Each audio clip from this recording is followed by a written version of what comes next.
I was pouring my second cup of coffee when Tyler walked into my kitchen without knocking. He reached into my purse on the counter and pulled out my wallet. His fingers moved fast, pulling every card from the slots. Credit cards, debit card, even my library card scattered across my kitchen table. He looked at me with eyes I barely recognized and said 5 words that stopped my heart cold. "Your pension is mine now." I sat frozen, coffee cup halfway to my lips, watching my son become a stranger. My coffee cup was still hovering in midair, steam rising into my face. I set it down carefully on the table, my hand shaking so badly the cup rattled against the saucer. The sound seemed too loud, in the sudden silence of my kitchen. "Tyler, what are you talking about?" My voice came out weaker than I intended. "Put those back." He didn't even look at me. His eyes stayed fixed on his phone screen, his thumb scrolling through something I couldn't see. The cards disappeared into his jacket pocket with a casual efficiency that made my stomach turn. This wasn't impulsive, this was practiced. "You don't need these anymore, Ma." He finally glanced up, and the coldness in his expression made me feel like I was looking at someone I'd never met. "I'm handling your finances from now on." I pushed my chair back and stood up, my legs unsteady beneath me. "You can't just take my things. Those are mine, Tyler. I need those cards." "For what?" He laughed, but there was no humor in it. "To buy what? You've got everything you need right here in this house." "That's not the point." I reached for my purse, thinking I could call Angela, my daughter. She'd know what to do. She'd help me make sense of this. But Tyler was faster. He grabbed my purse off the counter and dumped the contents across my kitchen table. Keys, tissues, a half-empty pack of mints, receipts from the grocery store, all of it scattered between us like debris from a wreck. He plucked my cell phone from the pile and pocketed it along with the cards. "Tyler, stop this right now." My voice was stronger now, anger pushing through the shock. "Give me back my phone." "You won't need this either." He was scrolling through my phone now, his face illuminated by the blue glow. "I'll check in on you. If you need something, you can ask me." My heart was pounding so hard I could hear it in my ears. "Why are you doing this? What's happened?" His jaw tightened. For a moment, just a flash, I saw something in his face. Fear, maybe. Desperation. Then the cold mask was back. "Why?" His voice rose, sharp and angry. "Because I'm about to lose everything, that's why. While you sit here in this house Dad paid for, collecting your fat pension checks every month like you deserve it." The mention of Raymond, my late husband, felt like a physical blow. Tyler knew exactly where to strike to cause the most pain. "Your father worked himself to death to take care of this family," I said quietly. "Don't you dare use him as an excuse for whatever this is." "Whatever this is?" Tyler laughed again, that awful, brittle sound. "This is survival, Ma. I lost my job 4 months ago. Did you know that?" "No, because I didn't tell you. Didn't want you to worry." His voice dripped with sarcasm. "But now I owe rent, car payment, credit cards. And Gina, she's threatening to leave if I don't get it together." "Gina?" I'd met his girlfriend twice. A hard-looking woman with tired eyes and an edge to her voice that made me uncomfortable. "I need $30,000, Ma." He said it like he was asking me to pass the salt. Like it was nothing. "You've got it. I know you do." "Tyler, I don't have $30,000 just sitting around." My voice was shaking now. "Even if I did, you can't just demand—" "Can't I?" He stepped closer, and for the first time in my life, I felt afraid of my own son. "Let me tell you how this is going to work. Tomorrow, you and me, we're going to the bank. You're going to add me to all your accounts. You're going to sign over power of attorney, and then we're going to fix this problem together." "I won't do that." The words came out firm, but my whole body was trembling. Tyler's expression changed. Something dark and ugly crossed his face. "Then we do this the other way." He pulled my debit card back out of his pocket and waved it in front of my face. "I've had your PIN for 3 weeks, Ma." The room seemed to tilt. "How did you—" "You keep it written in your address book." "Real smart." His smile was cruel. "I've already been withdrawing money, small amounts, nothing you'd notice right away." I felt like I couldn't breathe. I pushed past him and ran to the living room, to the landline phone on the side table. My fingers shook as I dialed the bank's customer service number. Tyler followed me but didn't try to stop me. That should have been my first clue. The automated system took forever. Press 1 for checking, press 2 for savings, press 3 for account balance. Finally, a computerized voice read back my checking account balance. $412. I'd had $3,800 in that account 2 weeks ago. My pension check had just deposited. Savings account balance, the voice continued, $97. I'd had $6,000 in savings last month. Money Raymond and I had saved over 40 years of marriage. Money for emergencies, for repairs, for security. The phone slipped from my hand and clattered onto the hardwood floor. I turned to face Tyler, and I didn't recognize the person standing in my living room. "You've been stealing from me." My voice sounded hollow, distant. He shrugged. No denial, no apology. Borrowing. I was going to pay it back. "I'm calling the police." "Go ahead." Tyler picked up the phone and handed it to me. "Tell them you gave me your PIN. Tell them you let your son help with bills. Tell them you're a confused widow who can't keep track of her own finances." He leaned in close. "Who do you think they'll believe?" I stared at him. This man I'd given birth to, raised, loved for 38 years. How did you become this person? "I became the person who does what needs to be done." He walked to my front door, still holding my cell phone and my cards. "I'm keeping these for now. Don't try to go anywhere or call anyone. Tomorrow, 10 o'clock, we go to the bank. You do exactly what I say, or I start making phone calls." "What calls?" "Adult Protective Services would be real interested to hear about an elderly woman living alone who can't manage her finances, who's giving away her PIN, forgetting to pay bills." He opened the door, and the November cold rushed in. "I can make your life very difficult, Ma.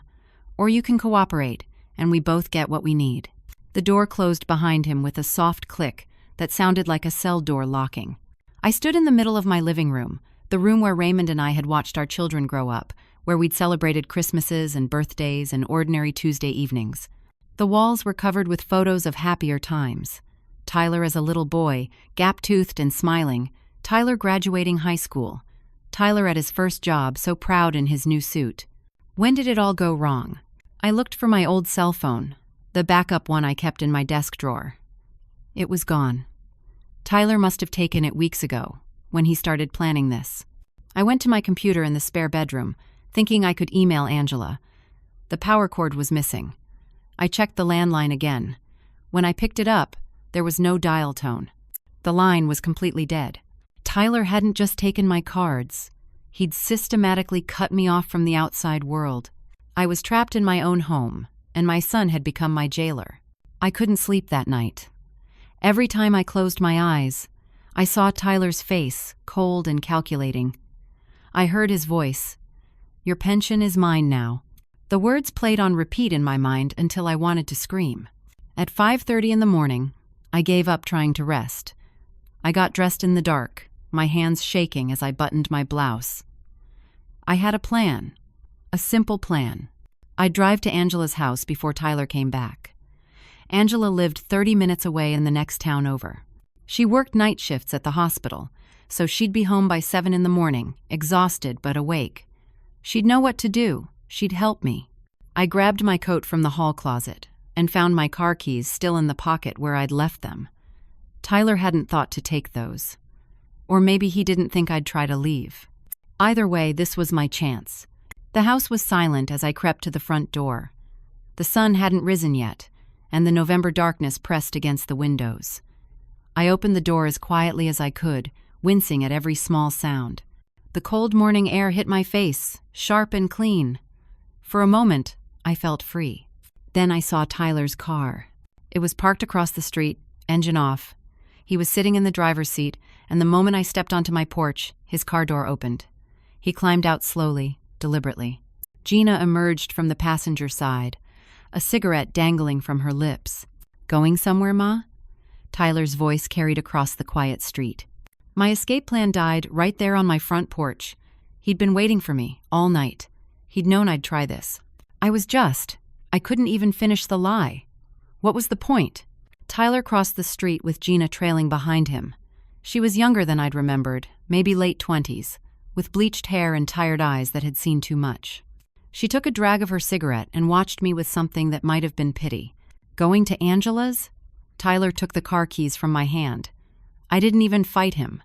Can't have you driving in your condition. My condition? The words came out sharper than I intended. There's nothing wrong with me. Gina laughed, a harsh sound.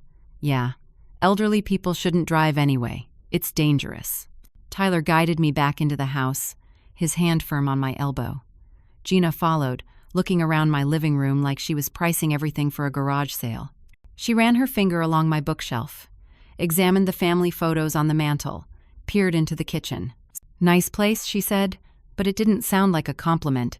It sounded like an appraisal. Tyler made coffee in my kitchen like he owned it. He knew where I kept the filters, the sugar, the mugs. Of course he did. He'd grown up in this house. He sat down at the kitchen table across from me, and Gina leaned against the counter, still smoking even though I'd never allowed smoking in my home. Here's what's going to happen, Tyler said, his voice calm and businesslike. We're going to the bank at 10 o'clock. You're going to smile. You're going to cooperate.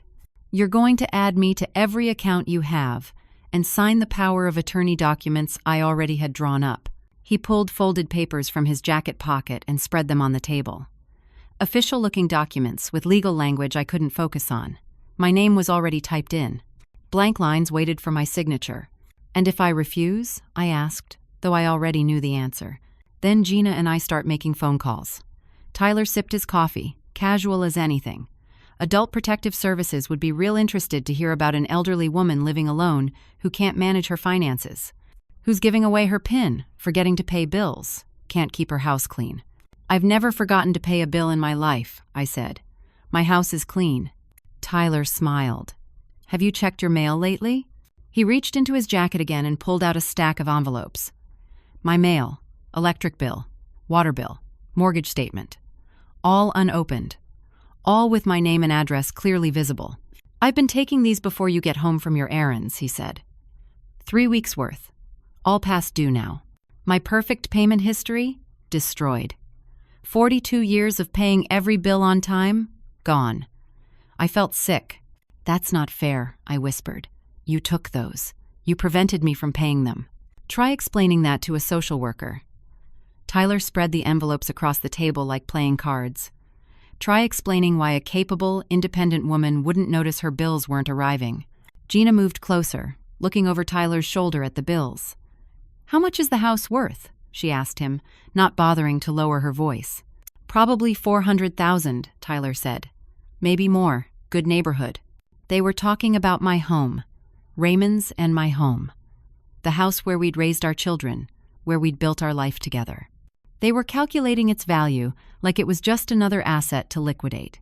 I tried one more time. Tyler, please, let's talk about this. If you need money, we can work something out, but you can't take everything. This house, these accounts, it's all I have. It's my security. For just a moment, his expression softened.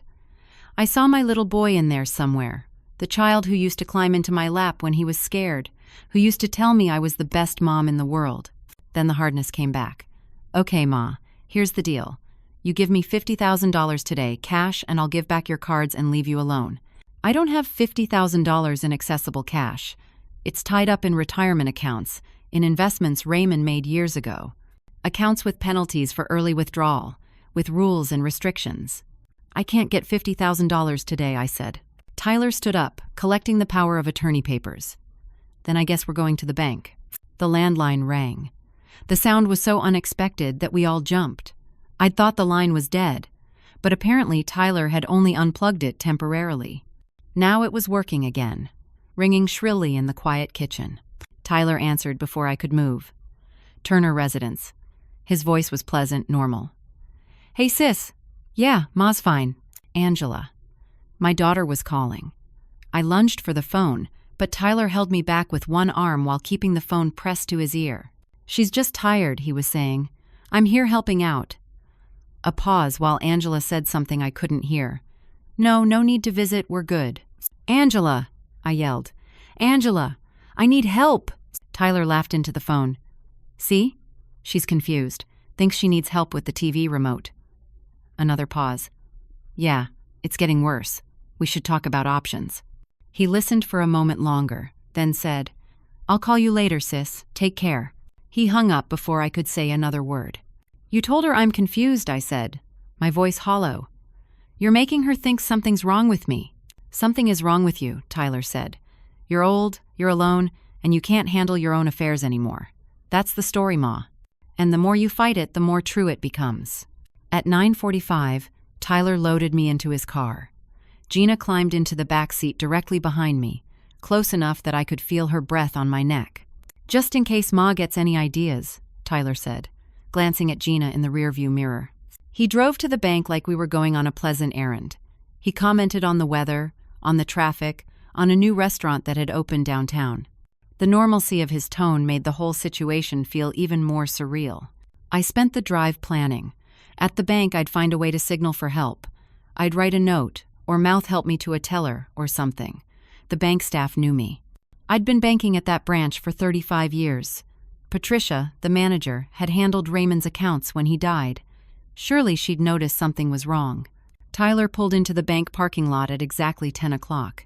Gina got out first and opened my door before I could do it myself. She took my elbow in a grip that looked supportive but was actually controlling, her fingers digging into my arm hard enough to leave marks. Tyler walked on my other side, his hand on my lower back. To anyone watching, we looked like a devoted son, and his girlfriend helping an elderly mother with her banking. The performance was perfect. "Remember," Tyler whispered as we approached the door, "smile and cooperate, or this gets much worse." He held the door open for me, and I walked into the bank feeling like I was walking into a trap. The bank was moderately busy for a Tuesday morning. 3 teller windows were open, and I could see several customers sitting at desks with bank representatives. The familiar smell of coffee and paper and air conditioning hit me. I'd been coming to this branch since Raymond and I opened our first joint account in 1990. I knew these people. They knew me. Tyler guided me to the reception desk, his hand still on my lower back. The receptionist was young, maybe 25, with a name tag that read Brittany. I didn't recognize her. She must have been hired recently. "Good morning," Tyler said, his voice warm and concerned. "We need to speak with someone about my mother's accounts, and possibly setting up power of attorney." Brittany smiled pleasantly. "Of course. Let me see who's available." She picked up her phone and spoke quietly into it. While Tyler talked to Brittany, Gina kept her grip on my elbow and steered me toward the waiting area. Fabric chairs in muted blue lined the wall. We sat down, Gina positioning herself between me and the rest of the bank. I looked around desperately for a familiar face. At the second teller window, I spotted Sarah. She'd worked at this bank for at least 10 years. We always chatted when I came in to deposit my pension check.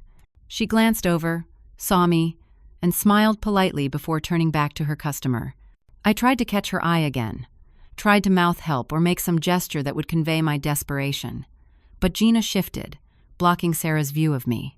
"You okay, Mrs. Turner?" Gina asked, loud enough that nearby customers looked over. "Need the restroom?" Everyone was staring now. An elderly woman, possibly in distress, being cared for by her family. I shook my head mutely.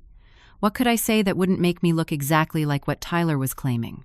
A confused old woman who didn't understand what was happening. "Mrs. Turner?" A young man approached us, mid-30s, wearing a tie and a professional smile. "I'm Marcus. I'll be helping you today." I didn't recognize him either. He was new. Everyone who knew me seemed to be out today, and everyone here now had no history with me, no baseline to recognize that something was terribly wrong. Marcus led us to a small office off the main floor. Glass walls let us see out into the bank, but the door closed behind us with a soft click that felt final. Tyler sat in the chair next to mine. Gina stood by the door like a guard. Marcus settled behind the desk and pulled up something on his computer. "So, you'd like to add your son to your accounts?" "No," I said quickly. "I wouldn't like that at all." The words tumbled out fast, my first chance to speak freely. "My son has been stealing from me. He took my cards. He's been withdrawing money without my permission. He's forcing me to be here." Marcus's pleasant expression faltered.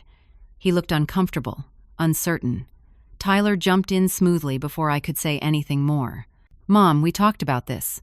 He turned to Marcus with a pained expression that looked heartbreakingly genuine. "She gets confused sometimes. I know this is hard for you, Ma." He pulled out his phone and started scrolling. "My father passed away 18 months ago. Mom's been struggling to manage things on her own. She gave me her PIN, asked me to help with bills. Now she doesn't remember." He showed Marcus the photos, the ones I'd seen that morning. My kitchen sink with dishes piling up, newspapers stacked on the coffee table, my unmade bed visible through my bedroom door. Normal signs of life in a lived-in home, but Tyler had framed them as evidence of decline. "I'm worried about her living alone," Tyler said, his voice heavy with concern. "As you can see, she's not maintaining the house the way she used to." "I maintain my house just fine," I protested, but my voice sounded weak, desperate. He took those photos to make me look bad. Marcus glanced at his computer screen again, reading something there. His expression shifted from uncertain to sympathetic. "Mrs. Turner, I see there were some concerns raised about your account last month." "What concerns?" I asked. "Your son called," Marcus said gently. "He reported that you seemed confused about your balance, said you'd been forgetting transactions you'd made. He was worried about potential fraud, wanted us to monitor the account." I stared at Tyler. He'd been building this narrative for weeks, calling the bank, creating a paper trail, establishing himself as the concerned son trying to protect his declining mother. "I never forgot any transactions," I said. "There's nothing wrong with my memory." But even as I said it, I heard how it sounded. Of course, someone with memory problems would insist nothing was wrong. That's what made it such a perfect trap. Tyler produced more papers from his seemingly endless supply. I had my mother's doctor write this. He slid a document across the desk. It was on medical letterhead, Dr. Stevens, a name I'd never heard. The letter stated that Kathy Turner, age 67, was showing signs of age-related memory decline and recommended family assistance with financial management. "I've never been to Dr. Stevens," I said. "I've never seen this doctor in my life." "Mom, yes you did." Tyler's voice was patient, like he was explaining something simple to a child. "2 weeks ago. Don't you remember? I drove you there myself." "You're lying." But my protest sounded hollow even to my own ears. Marcus looked increasingly uncomfortable. Here was an elderly woman insisting nothing was wrong, contradicting documentation and her son's testimony. And here was a concerned son with evidence, medical letters, and a consistent story. Tyler pulled out the power of attorney papers again. "I had these drawn up by a lawyer. If Mom would just sign them, we can make this official and avoid any confusion going forward." I pushed the papers away. "I'm not signing anything." Tyler sighed heavily, looking at Marcus. "Is there another way to handle this? I'm trying to help her, but she's fighting me at every step." Marcus shifted uncomfortably in his chair. "There is a conservatorship process. If family members believe an elderly person can't manage their own affairs, they can petition the court. A judge would appoint a conservator to handle finances, but it requires doctors' evaluations, lawyers, a hearing. It can be lengthy and expensive." Tyler nodded slowly. "I'd hate to put Mom through that. It would be so much easier if she'd just cooperate." He looked at me with what might have passed for love in someone who didn't know better. "Please, Ma, I'm trying to help you." Through the glass wall, I saw Patricia, the bank manager, walk past. Our eyes met for a brief second. Patricia paused, seemed to consider something, then kept walking. My heart sank. Even Patricia, who'd known me for over a decade, didn't see anything wrong with this picture. I started crying. I couldn't help it. The frustration and fear and helplessness overwhelmed me.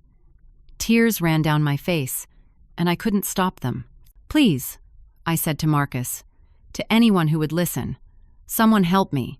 He's stealing everything my husband worked for, everything we built together." Tyler put his arm around my shoulders, a gesture that looked comforting from the outside but felt like chains. "It's okay, Mom. Nobody's stealing anything." He looked at Marcus with an expression of long-suffering patience. "See what I mean? She gets so upset, so confused." Marcus pulled up more records on his computer. "Mrs. Turner, there are withdrawal limits on your accounts. Even with your PIN, your son couldn't have withdrawn large amounts." I seized on this. "Exactly. So how did he take thousands of dollars?" Tyler didn't miss a beat. I had to come into the branch and do cash advances.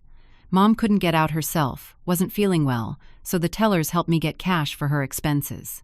Marcus checked the records, his face growing more troubled. "Yes, I see that. 6 cash advances over the past 3 weeks. Different tellers each time." "They gave him my money," I said. my voice breaking, without even calling me to verify. They were trying to help an elderly customer, Tyler said smoothly. They thought they were doing the right thing, getting cash for my mom through her son since she couldn't come in herself. Marcus pulled up security footage timestamps. On his screen, I could see Tyler at the teller window, smiling and chatting. The tellers smiled back, completely at ease. Nobody suspected anything. Why would they? He was a son helping his elderly mother. I watched myself being robbed on screen, facilitated by people who thought they were being kind. Perhaps, Marcus said carefully, it would be simpler to make this arrangement official. Then there wouldn't be any confusion about authorization. The trap was complete. Either I cooperated and gave Tyler legal control, or he'd pursue conservatorship and take it anyway. Either way, he won. The door opened suddenly. Patricia stood there, her expression unreadable. "Marcus, I need to see you for a moment." Marcus looked surprised but excused himself. Through the glass wall, I watched them talk in low voices. Patricia showed him some papers. Marcus's eyebrows rose. Patricia made a phone call, speaking intently into her cell phone. Then she hung up and looked directly at me through the glass. Something in her eyes had changed. Tyler noticed it too. His hand on my shoulder tightened. "Almost done, Ma," he whispered, leaning close. "Just sign the papers when he gets back, and this all goes away easy." But Patricia was walking toward us now, and the expression on her face wasn't sympathy or confusion. It was purpose. Patricia opened the door and stepped inside. Marcus followed her, looking uncertain now, like the ground beneath him had shifted. "Mr. Turner," Patricia said, her voice professional but with an edge I'd never heard before. "I need to speak with your mother. Alone." Tyler's hand tightened on my shoulder. "That's really not necessary. Mom and I are handling this together. It's bank policy for certain account matters." Patricia's tone left no room for argument. "Marcus will get you and your girlfriend coffee in the lobby." "I'd prefer to stay," Tyler said. "Mom gets confused without me here to help her." Patricia met his eyes steadily. "This will only take a few minutes." Tyler looked at me, and the warning in his eyes was crystal clear. "Do not mess this up," that look said. "I'm right outside. One wrong word, and you'll regret it." "I'll be right outside, Ma," he said aloud. "Right outside if you need me." He left reluctantly, Gina trailing behind him. Through the glass wall, I watched Marcus guide them to the lobby. Tyler kept looking back at the office, at me. Patricia closed the door and sat down across from me. She slid a box of tissues across the desk. I hadn't realized I was still crying. "Mrs. Turner," she said quietly, "I need you to be completely honest with me. Is your son coercing you?" The directness of the question shocked me into silence. After all the careful manipulation, the doubts, the gaslighting, someone was finally asking me the simple truth. Words caught in my throat. "Yes, but he's right outside. If I say the wrong thing, if you don't believe me." "Kathy." She used my first name, making this personal. "I've known you for 12 years. You come in here once a month, every month, always on the third Thursday. You deposit your pension check and take out $200 cash. You've never missed a month until today, and you've never brought your son before." I stared at her. I'd thought no one noticed. I'd thought I was just another customer, invisible in the routine of a busy bank. "I notice," Patricia said, as if reading my thoughts. "I notice patterns, and when patterns break, I pay attention." She opened a file folder on the desk. "Your son has been in here multiple times over the past month. Did you know he tried to open a credit card in your name?" My stomach dropped. "What?" 2 weeks ago. We denied the application because the signature didn't match our records. She showed me the application, my name, my social security number, but the handwriting wasn't mine. "He tried to steal my identity," I whispered. Patricia nodded. "That wasn't the only thing. He tried to add himself to your safe deposit box access. Told us he needed your signature, but said you weren't feeling well. Asked if there was a way around it. We said no." I hadn't known I was under attack on so many fronts. Every time I thought I understood the scope of Tyler's betrayal, it got worse. "I started documenting everything 3 weeks ago," Patricia continued.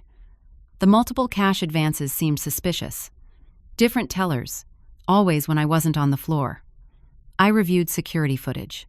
I noticed you never came in with him. I started building a file. Hope flickered in my chest for the first time in days. You believed something was wrong. I suspected something was wrong, but I couldn't act without evidence or a complaint from you. She leaned forward. That's why I called your house this morning. You called? Tyler answered. He said I was unavailable. I know. That's what confirmed my suspicions. She checked something on her phone. I made up a story about needing your signature on forms, told your son it was urgent, that you needed to come in today. He took the bait. This whole meeting had been a setup. Patricia had orchestrated it to get me away from Tyler, to have a chance to talk to me alone. I also called the police this morning, Patricia said. Ran your son's name through their system. She pulled out a printout. Tyler's criminal record. My son had a criminal record, and I'd never known.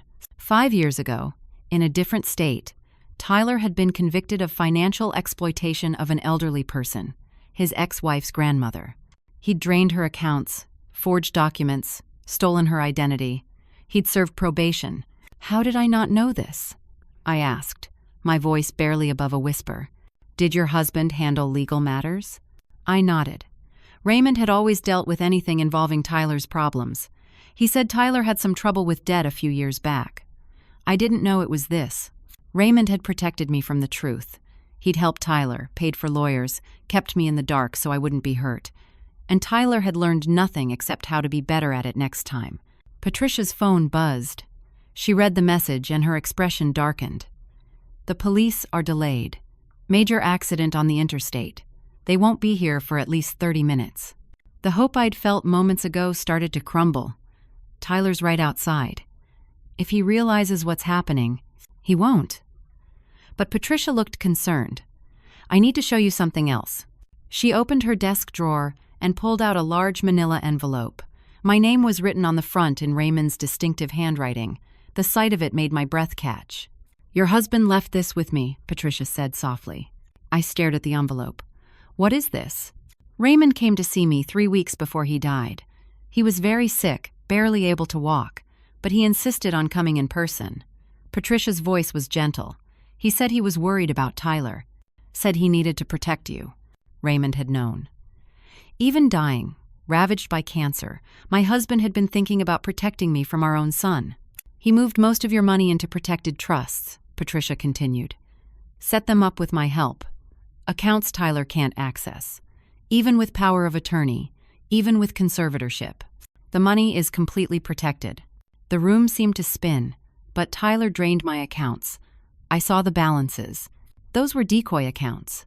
Raymond left minimal funds in your regular checking and savings, just enough to look real. Your actual pension deposits go to a separate account, one Tyler doesn't know exists. Patricia pulled up the account on her screen and turned the monitor toward me. The balance showed $76,418.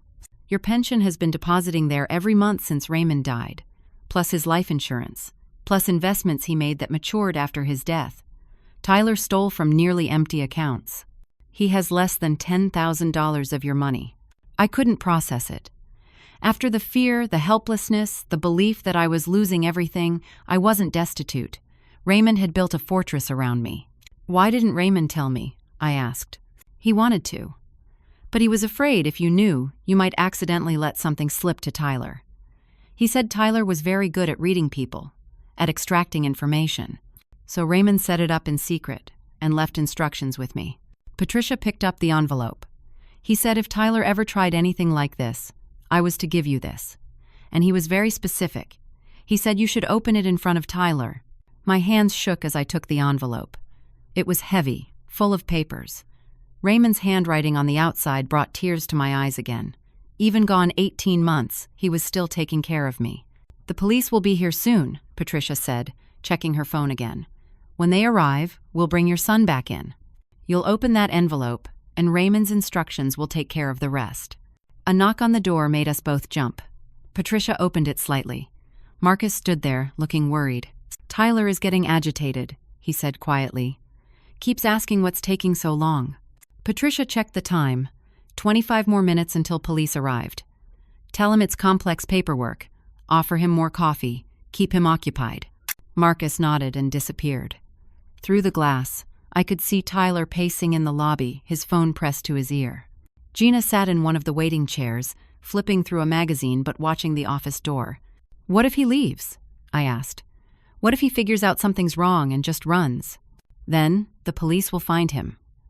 We have his address, his car registration, everything." Patricia's expression was firm. "But I don't think he'll run. Not when he thinks he's this close to getting what he wants." She was right. Tyler thought he was winning. He thought I was in here signing papers, giving him control. His greed would keep him here. I looked down at the envelope in my lap. Raymond's last gift to me. His final protection. "Thank you," I said to Patricia, "for noticing, for caring enough to investigate." She smiled, the first real warmth I'd seen from her today. "Your husband was a good man. He loved you very much. The least I could do was honor his wishes." We sat in silence for a few minutes, waiting. I could see Tyler through the glass, his agitation growing. He kept glancing at the office, at his watch, at the door. Patricia's phone buzzed. She read the message and nodded. "They're here. 2 officers just pulled into the parking lot." My heart started pounding. This was it. After days of fear and helplessness, I was about to fight back. With Raymond's help from beyond the grave, I was going to win. Patricia stood and opened the door. "Marcus, please bring Mr. Turner and his girlfriend back in." I watched Tyler's face as he walked back toward the office. He looked relieved, triumphant. He thought this was over. He thought he'd won. He had no idea what was coming. Tyler and Gina entered the office and sat down. Tyler's relief was obvious in every line of his body. He thought the hard part was over. "So," he said, trying to sound casual but unable to hide his eagerness, "are we all set? Did Mom sign the papers?" Patricia remained standing, her posture formal. "Not exactly. There's something your mother needs to show you first." She gestured to the envelope in my lap. Tyler's eyes fixed on it immediately. I saw the shift in his expression: confusion, then interest, then something that looked like greed. "What's that?" His voice had an edge to it now. "Something from your father," Patricia said. The mention of Raymond made Tyler's jaw tighten. A flicker of emotion crossed his face. Anxiety, fear, maybe guilt before the mask of control returned. "Private family business," he said. "We can look at it at home." "Your father specifically requested I be present," Patricia's tone was firm. "And that your mother open it here, in front of you." Gina leaned forward, interested now. I could see the calculation in her eyes, wondering if this envelope meant more money. My hands trembled as I broke the seal. Inside were letters, legal documents, bank statements. The letter on top was dated 3 weeks before Raymond died. His handwriting was shaky but still distinctly his. "My dearest Kathy," it began. I couldn't read it. My vision was too blurred with tears, and my voice wouldn't work. I looked at Patricia helplessly. "Would you like me to read it?" she asked gently. I nodded, unable to speak. Patricia took the letter and began reading aloud.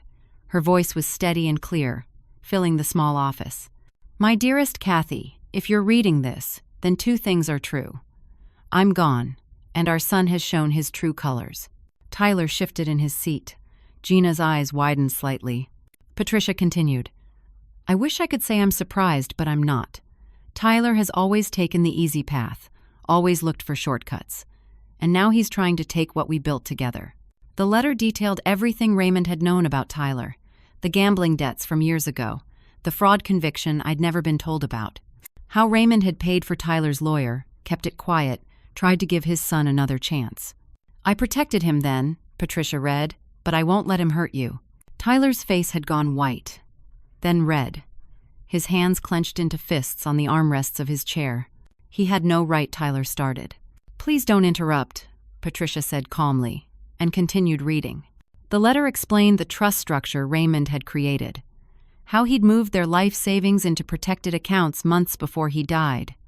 "Set up irrevocable trusts with me as the sole beneficiary." Tyler was specifically excluded.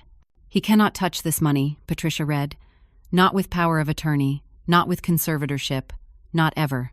Tyler's mouth opened and closed, but no words came out. Patricia pulled out bank statements and showed them to Tyler. "The trust account's in my name. The balance, $468,000. "That's not possible," Tyler finally managed. "Dad didn't have that kind of money." But Patricia was already explaining. Raymond's second job that Tyler never knew about. Weekend security work. Night shifts. Every penny saved and invested carefully. Plus the life insurance policy with double indemnity because Raymond died of illness. Plus investments that had matured after his death. This money is for Kathy's security and happiness, Patricia read from the letter. Tyler will receive nothing from my estate. He made his choices long ago. The words hung in the air. Tyler's disinheritance, stated plainly in his father's hand. Patricia's voice grew softer as she read Raymond's final words to his son. Tyler, if you're hearing this, you've crossed a line. You've chosen to prey on your mother's grief and loneliness. I am ashamed of the man you've become.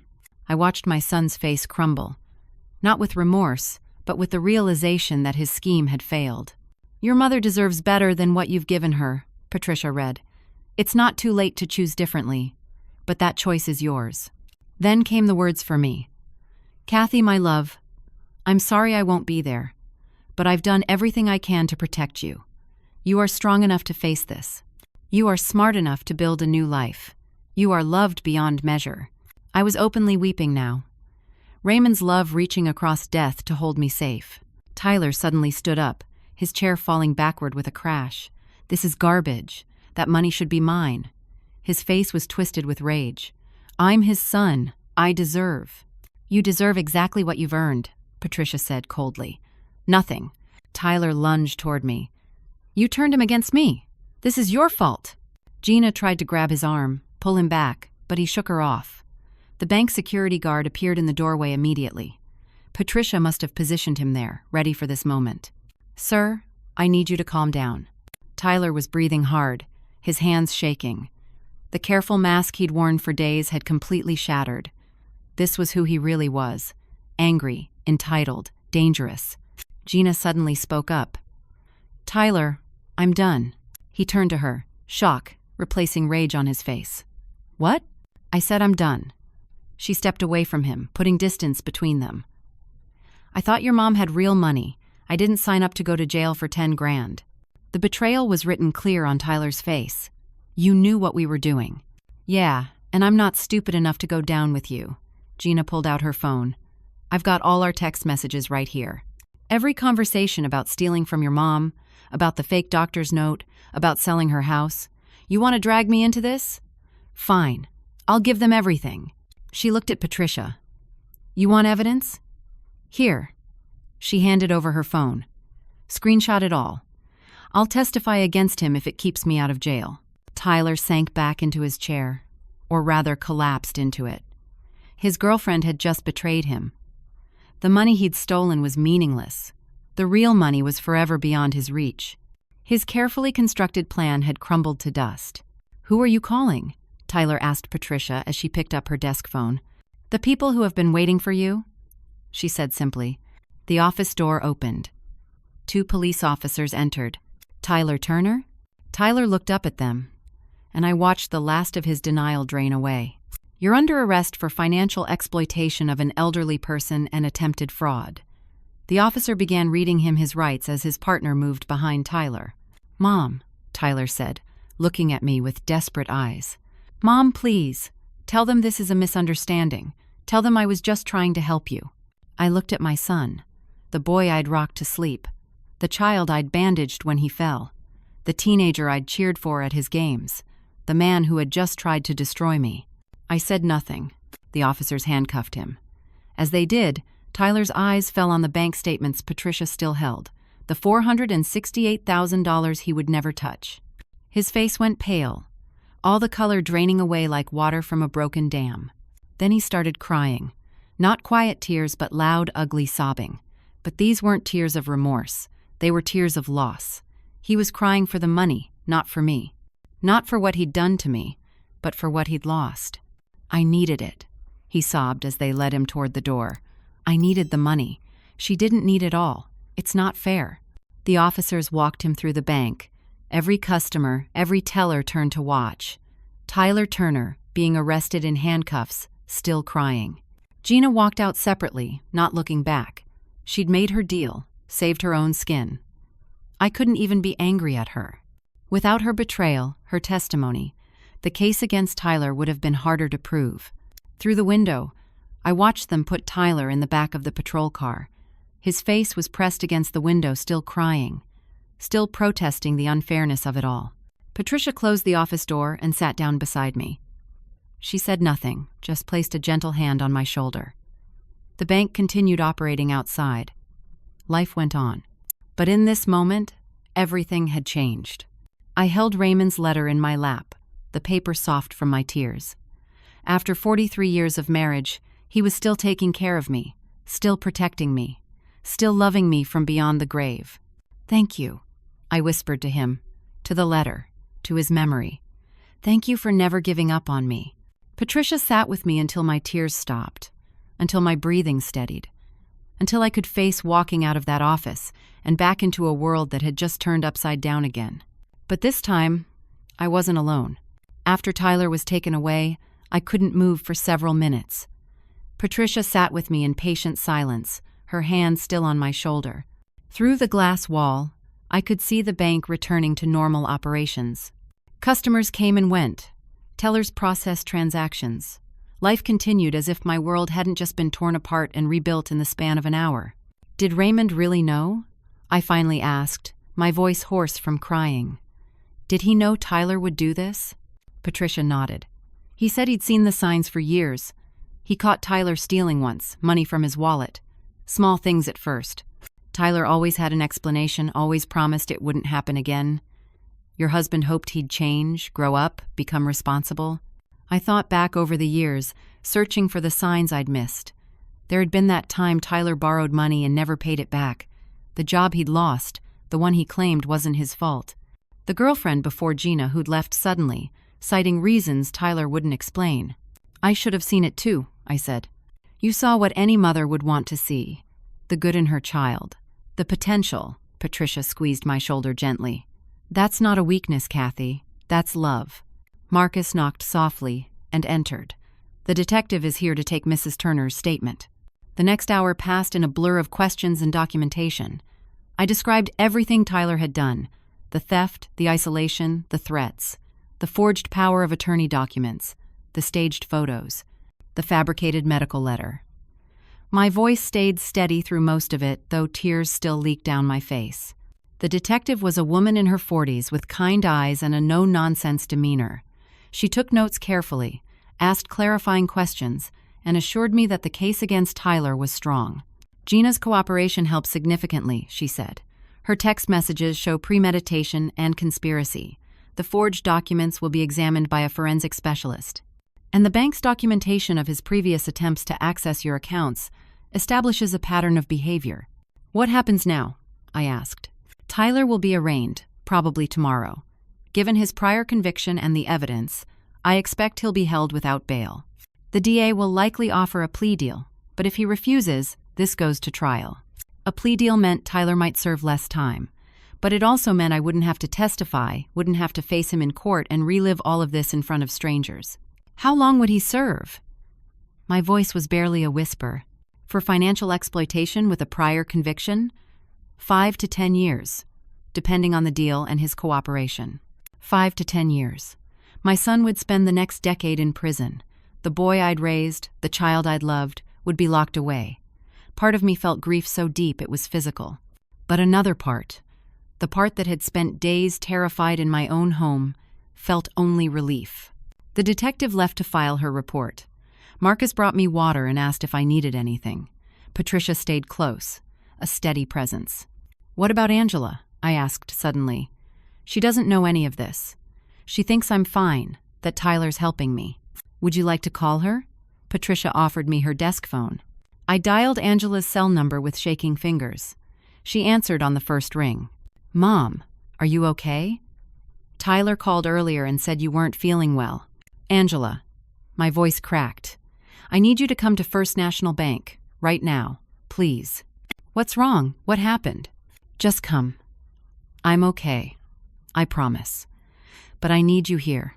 I'm leaving now. Don't move. I'll be there in 20 minutes. She made it in 15. I saw her burst through the bank doors, still wearing her scrubs from the hospital, her hair pulled back in a hasty ponytail. Her eyes scanned the lobby until she found me in Patricia's office. She ran. Mom! She embraced me so tightly I couldn't breathe. What happened? Where's Tyler?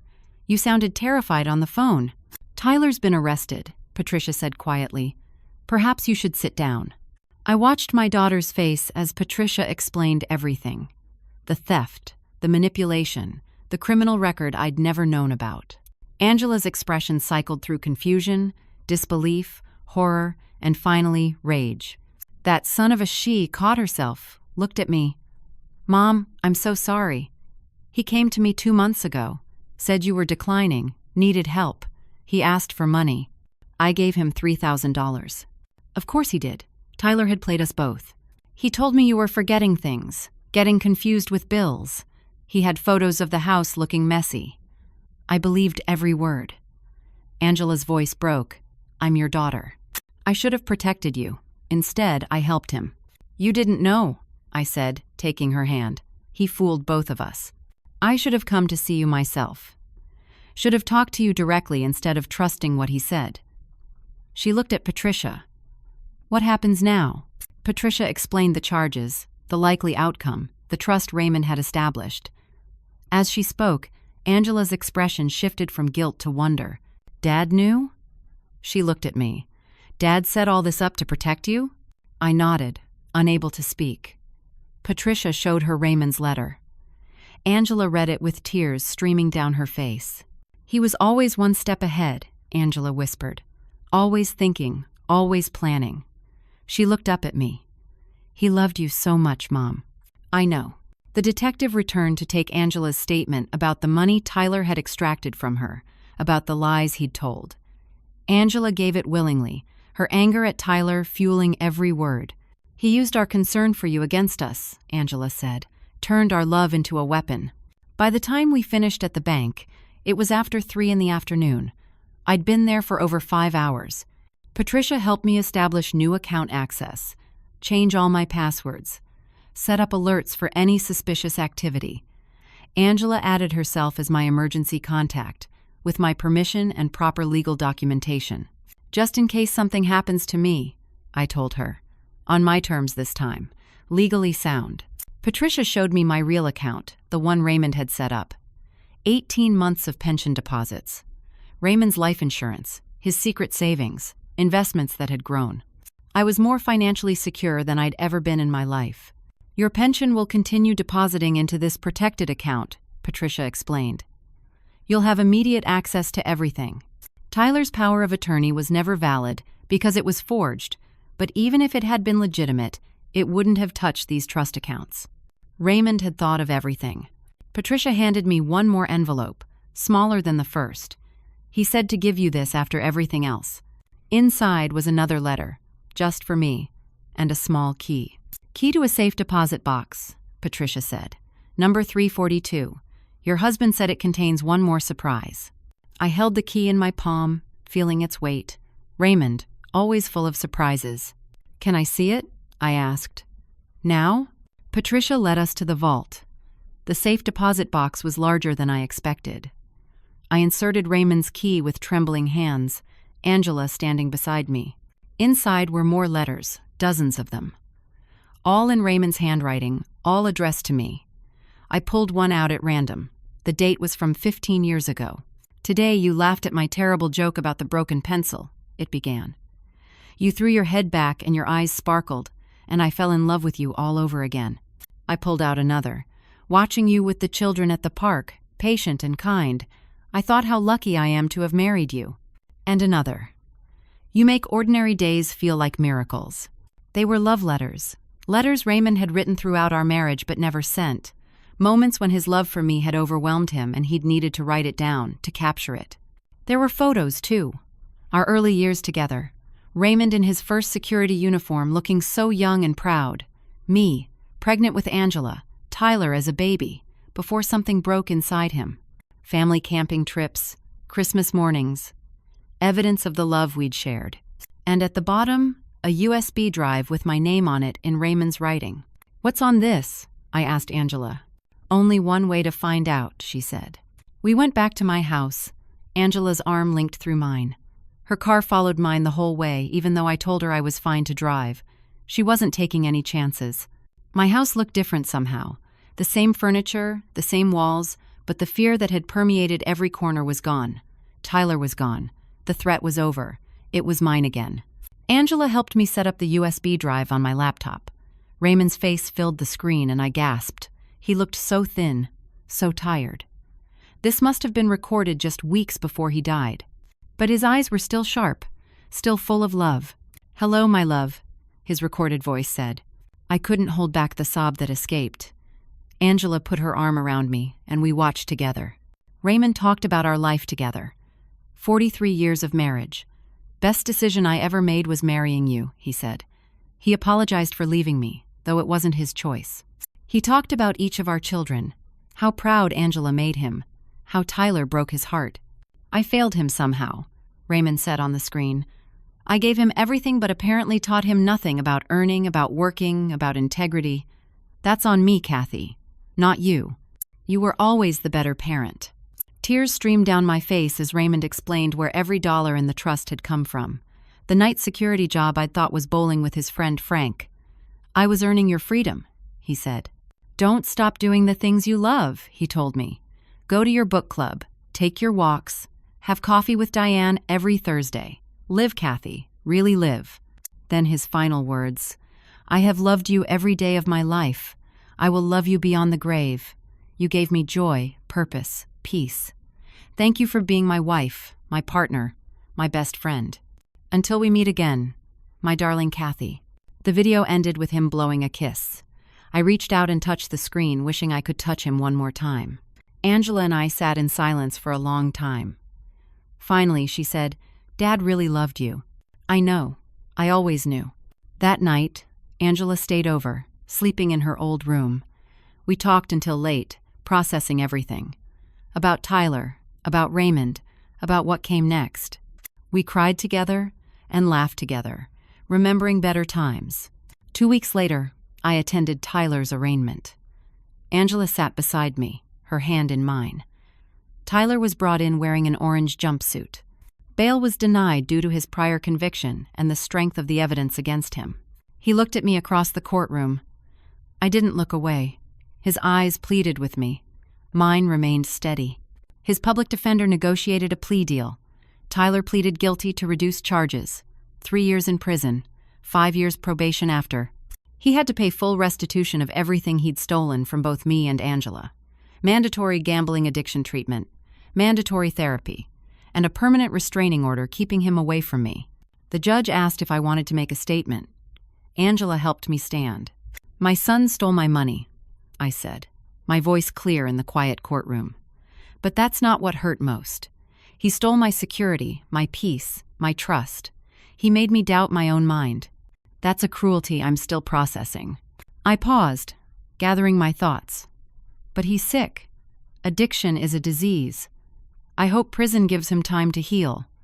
I hope he finds the person he used to be, the sweet boy I remember. But I can't have him in my life anymore. I choose safety. I choose peace." Tyler cried hearing this. Whether it was real remorse or just self-pity, I couldn't tell. Maybe it didn't matter. The judge sentenced him, and they let him away. He looked back once, but I was already leaving. 1 month later, my life had found a new normal. Angela had rented an apartment 10 minutes away.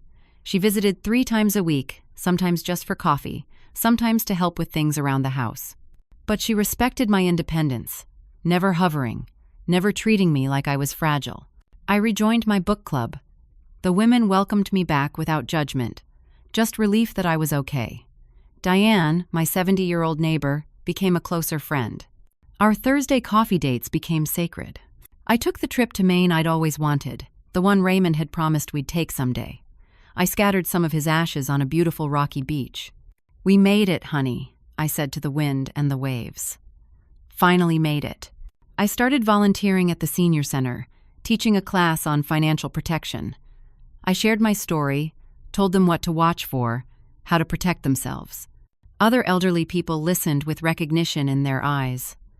I wasn't the only one this had happened to, but maybe I could help others avoid it. Angela started dating a doctor from her hospital. She brought him to meet me, nervous but hopeful. He was a good man, genuine, kind. They had Sunday dinners at my house. filling it with laughter again. Letters came from Tyler in prison. I didn't open the first few. Eventually, curiosity won. He wrote about therapy, about facing his addiction, about understanding what he'd done wrong. His apologies came without excuses. "I was selfish and cruel," one letter read. "You deserved better. I'm trying to become better." I wrote back once. A short letter. "I forgive you, but from a distance. Focus on healing yourself. I hope you find peace, but my peace doesn't include you right now. Maybe someday, but not today." I left the door open a crack, but kept myself protected. Maybe one day Tyler would truly change. Maybe one day we could rebuild something. But that was for the future. For now, I had my own healing to do. 6 months passed. Spring came, then summer. My life settled into a rhythm that felt both new and comfortable. I tended the garden Raymond and I had planted together, his roses blooming more magnificently than ever. I listened to audiobooks while I weeded, losing myself in stories. Angela's car pulled up one Sunday afternoon, her boyfriend David with her. They brought takeout dinner, and we ate on the patio in the warm evening air. We talked about everything and nothing. Angela's work. A funny thing that happened with a patient. My book club's drama over which novel to read next. Diane's new puppy, who kept digging up her tulips. Normal, beautiful, simple conversation. This was what Raymond had wanted for me. This peaceful, full life. "You know," I said, setting down my fork, "I thought losing Raymond was the worst thing that could ever happen to me." Angela reached across the table and took my hand. "Then Tyler's betrayal felt even worse," I continued. "But I survived both. I'm stronger than I knew." "Dad knew," Angela said softly. "That's why he trusted you with everything. He knew you could handle it." I thought about that. Raymond had built protections around me, yes, but he'd also trusted me to use them. Trusted me to be strong enough to face Tyler, to survive the betrayal, to rebuild my life. His love wasn't about making me dependent. It was about giving me the tools to save myself. I used some of the trust money to establish a foundation, the Raymond Turner Elder Protection Fund. It provided legal support and resources to elderly victims of financial abuse. Patricia from the bank became a board member. We partnered with local law enforcement to create educational programs. Angela volunteered with the foundation too, making amends through action. We spoke at community centers together, sharing our story to help others. Our relationship, fractured by Tyler's manipulation, grew stronger than ever. It was built on truth now, not assumptions. Walter, Raymond's old friend, heard about what happened and reached out. We started having coffee once a week. He shared stories about Raymond, about their friendship, about the man I'd loved. It was platonic companionship, nothing more. But it reminded me I wasn't alone in this world. The house felt like mine again. I redecorated some rooms, finally putting my own stamp on spaces that had stayed the same for decades. I created an office for foundation work, filled with Raymond's photos and the love letters he'd left me. The garden flourished with my attention. My neighbors, who'd briefly doubted me during Tyler's campaign, apologized. They'd been manipulated too, they said. I forgave them. What choice did I have? Bitterness would only poison my remaining years. Janet, my best friend, who'd also believed Tyler's lies, came to me with tears in her eyes. We'd known each other for 30 years. She'd been horrified when she learned the truth. Our friendship recovered slowly, carefully, but it did recover. I was 67 years old. If I was lucky, I had 20 or 30 more years ahead of me. I planned to use them well. More travel, more volunteering. I was writing a memoir about my experience, hoping to help other victims of elder abuse. I was building community, connection, purpose. People asked me sometimes if I regretted having Tyler. I didn't. He'd given me beautiful moments once, when he was small and innocent and full of potential. He'd taught me hard lessons later. Both shaped who I was now. But I wouldn't let his betrayal define my life. I wouldn't let fear steal my remaining years. Raymond hadn't saved all that money for me to hide. He'd saved it so I could live. One evening, I sat in the garden as the sun set, painting the sky in shades of orange and pink. Angela and David had left after dinner. The house was quiet behind me, not lonely, just peaceful. I picked up the framed photo of Raymond from the patio table. Our 25th anniversary. We were laughing in the picture, his arm around my shoulders, my head tilted toward him. We looked young and happy, and completely in love. Thank you, I whispered to his image. For everything. For always protecting me, even when you couldn't be here. I'm okay now, honey. You can rest. I set the photo down gently and looked up at the darkening sky. Tomorrow I had book club. Thursday was coffee with Diane. Friday I was volunteering at the senior center. Next week, Angela and David were taking me to dinner to celebrate David's birthday. Next month, I was flying to Vermont to see the autumn leaves. A full calendar, a full heart, a life Raymond had given me, a life I was finally living. Raymond once told me that love isn't just about being there in person. It's about creating safety that lasts beyond your lifetime. He'd given me that gift. And now, I was passing it forward, through the foundation, through sharing my story, through showing others that survival is possible. To every person who feels trapped, unheard, dismissed by those who should protect them. You are not crazy. You are not alone. There is a way through. There is hope. I'm living proof. I'm 67 years old. I've survived betrayal and heartbreak. I've learned the most important lesson. The greatest gift you can give someone you love is the tools to save themselves. Raymond gave me that gift. And that's what I'm trying to give others now. The stars were coming out. I stayed in the garden a while longer, feeling Raymond's presence in the warm summer air, in the scent of his roses, in the peace that had finally settled over my life. I wasn't just surviving anymore. I was thriving. And that would have made him so happy. Now I have a question for you. Have you ever had to set boundaries with someone you loved, even when it was painful? How did you find the strength to choose your own well-being? I'd love to hear your thoughts in the comments below. Your story might help someone else facing a similar situation. If this story touched you, or made you think about protecting the elderly people in your life, please hit the like button and subscribe to hear more stories like this one. Share this video with someone who might need to hear it. Sometimes knowing we're not alone makes all the difference. Thank you for listening to my story. I hope it brings you comfort, courage, or simply a reminder that even in our darkest moments, we have more strength than we know. May you find peace in your own journey, whatever challenges you face. Take care of yourselves and take care of each other.